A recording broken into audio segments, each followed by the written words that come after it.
national security at risk. I don't blame these other countries at all for this calamity. I blame former presidents and past leaders who weren't doing their job. They let it happen, and they let it happen to an extent that nobody can even believe. That's why, effective at midnight, we will impose a 25% tariff on all foreign-made automobiles.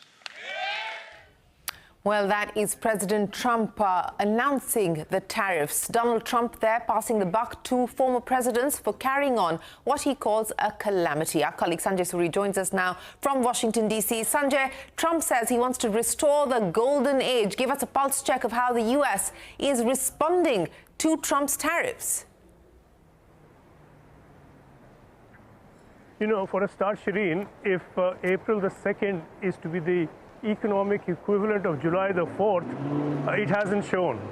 There has been no sign of celebration, not here in Washington, D.C., not anywhere in the U.S.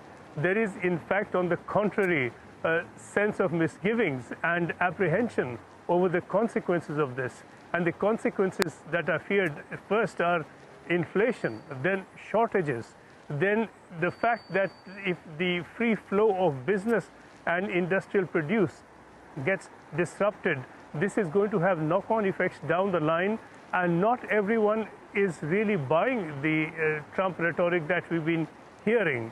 And so even businesses have been very apprehensive. There is no sense of excitement. The markets in the U.S. have been down. The growth forecast has been cut by the Fed from 2.1% to 1.7%. There is fear of recession, and Trump has not ruled that out. This is the scene here in the U.S., and it is not, Shireen, a scene of excitement. Well, clearly not a scene of excitement there, as Sanjay Suri pointing out. Many thanks for joining us there from Washington, D.C. Meanwhile, China and European Union